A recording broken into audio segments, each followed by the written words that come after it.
Hello and welcome. आप सीख रहे हो AWS और हमारी S3 सीरीज चल रही है। S3 के अंदर इंपॉर्टेंट पार्ट होता है इंक्रिप्शन का। इंक्रिप्शन में दो टाइप के इंक्रिप्शन होते हैं, server side encryption and client side encryption. Server side encryptions में हमारे पास 4 अलग अलग ऑप्शन रहते हैं जिसके थ्रू हम अपना बकेट या तो बकेट के ऑब्जेक्ट को इंक्रिप्ट कर सकते हैं। कोई भी बकेट की प्रॉपर्टीज में जब आप जाओगे आपको यहां पे 3 ऑप्शन और एक अलग से CLI में दिखाई देगा।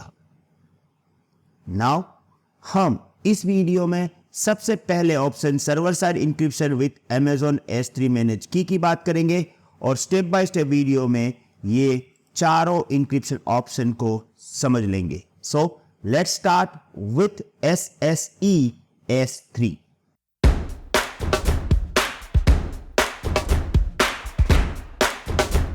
जैसे कि मैंने आपको बताया हम इस वीडियो में SSE S3 की बात करने वाले हैं, तो ये तीनों को मैं यहाँ पे क्लोज कर देता हूँ। स्पेसिफिकली SSE S3 के बारे में ही हम स्टार्ट करेंगे। तो सबसे पहली चीज it is introduction. AWS S3 handles encryption and decryption process automatically using AWS manage keys. देखिए यहाँ पे आपका डेटा इंक्रिप्ट होगा पर कीज मैनेजमेंट पूरा S3 करेगा और ये ऑटोमेटिक होगा, आपकी कोई रिस्पॉन्सिबिलिटी यहां पे नहीं होगी। SSE S3 can be enabled as a default encryption method for S3 bucket. जैसे कि अगर आप कोई भी नया बकेट बनाओगे, अभी मैं Amazon S3 कंसोल में हूं, यहां पे मैं जाके क्रिएट बकेट करूंगा और let's say that fox new bucket, मैंने ये बकेट का नाम दिया। जब आप स्क्रॉल डाउन करोगे तो देखिए server side encryption with Amazon S3 manage keys is a default option. तो जैसे कि आपने यहां पे कोई भी ऑप्शन चूज किए बिना डायरेक्टली अगर बकेट बना दिया तो आपका डिफॉल्ट इंक्रिप्शन मेथड होगा always SSE S3। There are no additional charges for using SSE S3 encryption. The cost is included in the standard S3 pricing for storage and request. तो देखिए यहाँ पे जब आप डिफॉल्ट ऑप्शन पे जाते हो आपके सभी डेटा को इंक्रिप्शन तो मिलेगा ही, पर उसके लिए कोई एडिशनल कॉस्ट आपको पे नहीं करनी है। बाय डिफॉल्ट AWS S3 में जो भी आप डेटा स्टोर करते हो वो विदाउट इंक्रिप्शन स्टोर कर ही नहीं सकते हो और उसका जो डिफॉल्ट इंक्रिप्शन है वो है SSE S3। ओके, अब हम ये समझ लेंगे कि हाउ इट वर्क्स। देखिए कोई भी बकेट जब आपने बनाया तो बाय डिफॉल्ट इसकी प्रॉपर्टीज में आपको ये डिफॉल्ट इंक्रिप्शन यहां पे मिलेगा which is server side encryption with Amazon S3 manage keys. अब यहां पे जब आप कोई ऑब्जेक्ट अपलोड करोगे, जैसे इस पर्टिकुलर बकेट में मैं कोई ऑब्जेक्ट अपलोड करने जा रहा हूं, फॉक्स न्यू बकेट जो हमने नया बनाया, अपलोड ऐड फाइल्स। जैसे कि मेरे पास एक PDF है, मैं उसको अपलोड करूंगा। अब देखिए यहां पे आपको प्रॉपर्टीज में डेस्टिनेशन डिटेल्स में डिफॉल्ट इंक्रिप्शन टाइप कौन सा है, server side encryption with Amazon S3 manage keys दिखाई दे रहा है। क्यों? क्योंकि एट डिफॉल्ट बकेट लेवल पे ही ये इनेबल था। तो मैं अभी SSE S3 इंक्रिप्शन से ही इसको अपलोड कर देता हूं। अब अगर आप चाहो कि भाई भले ही मेरा जो बकेट है उसका इंक्रिप्शन SSE S3 है, पर इसके लिए स्पेसिफिक इस पर्टिकुलर ऑब्जेक्ट के लिए मुझे दूसरा इंक्रिप्शन चाहिए लाइक KMS और SSE, तो आप कर सकते हो, कोई प्रॉब्लम नहीं है। पर डिफॉल्ट तो वो SSE S3 ही होगा। तो मैं क्या करता हूं, देखिए मैं जो है ऑब्जेक्ट लेवल पे इंक्रिप्शन चेंज करना है तो ये भी पॉसिबल है। कैसे? पहले मैं इस फाइल में जाऊंगा, फिर ये प्रॉपर्टीज है, यहां पे देखिए मुझे मिल रहा है सर्वर साइड इंक्रिप्शन और देखिए क्योंकि बकेट लेवल पे इंक्रिप्शन मोड मेरा जो था वही यहां पे मुझे मिला SSE S3। अगर मुझे ऑब्जेक्ट लेवल पे उसको चेंज करना है तो मैं कर सकता हूं, पर अभी हम नहीं करेंगे क्योंकि आगे जाके जब हम दूसरे लेवल को सीखेंगे तब हम चेंज करेंगे।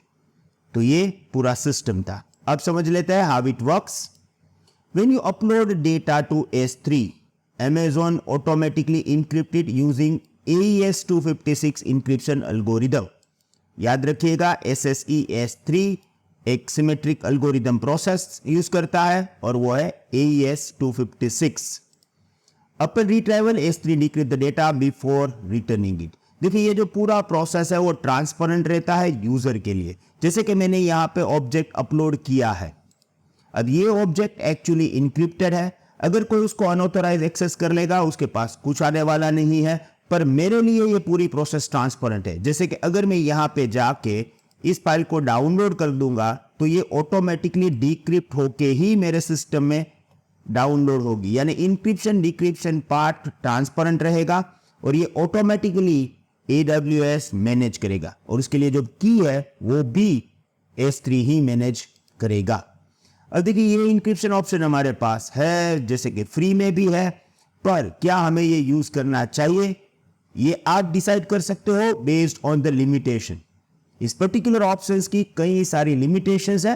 पहले ये 4 लिमिटेशन को हम समझ लेंगे जिससे आपको पता चले कि अगर आपकी कोई रिक्वायरमेंट है S3 में डेटा इंक्रिप्शन करने के लिए तो SSES3 आपके लिए सुटेबल रहेगा कि नहीं रहेगा.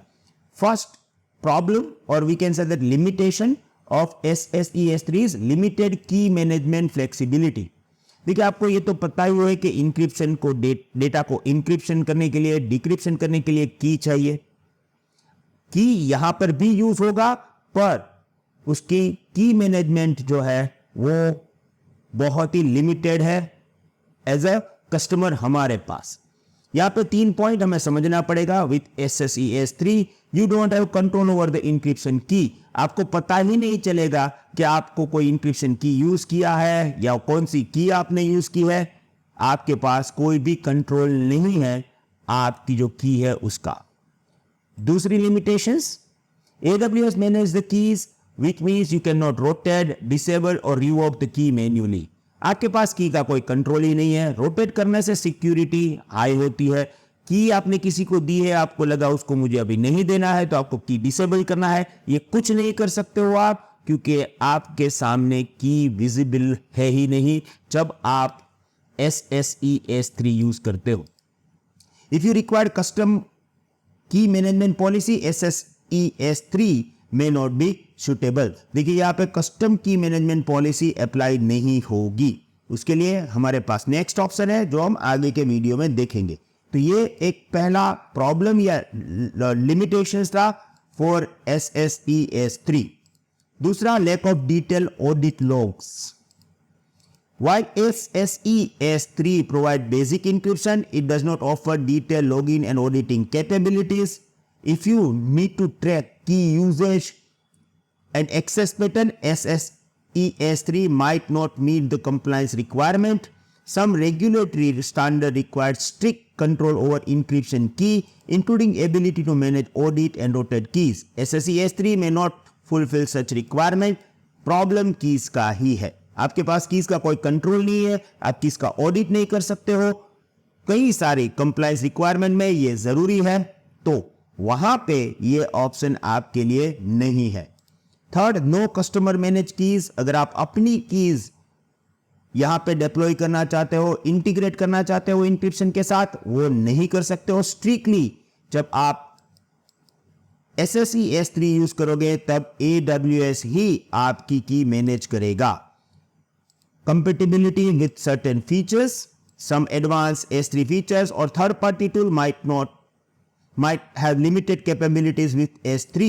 It is essential to verify that all required tools and service support SSES3 encryption. अगर आप कोई एडवांस सिक्योरिटी टूल्स वगैरह यूज करते हो तो उसमें शायद ये कंपेटिबल ना हो. यस, ये फ्री फीचर है, आप इंक्रिप्शन फ्री में लोगे, पर प्रॉब्लम ये है कि ये लिमिटेशन है. इसके कारण हम लोगों को इसको यूज नहीं करना पड़ेगा या हम उसको यूज नहीं करेंगे और आगे के जो ऑप्शन है वो ये सभी लिमिटेशंस को ब्रेक करेंगे. अगर हम बात करें प्रॉपर यूज केस की तो वो बहुत ही सिंपल है. Ideal for a user who wants basic encryption without managing encryption key themselves. बहुत ही सिंपल है. इंप्लीमेंटेशन में कुछ पॉइंट है ही नहीं. आप यहां से सिर्फ इनेबल कर दो, जो बाय डिफॉल्ट इनेबल ही होगा, उसको आप डिसेबल भी नहीं कर सकते हो. और पूरी प्रोसेस ट्रांसपेरेंट है। ना की को मैनेज करना है, ना की का ऑडिट होगा, ये सभी इसकी लिमिटेशंस है।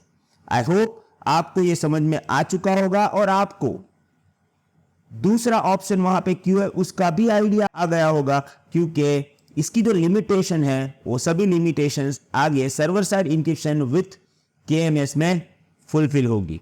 सो stay tune because SSE KMS is the most important part. Thank you very much. See you in the next video. Have a nice day. Goodbye.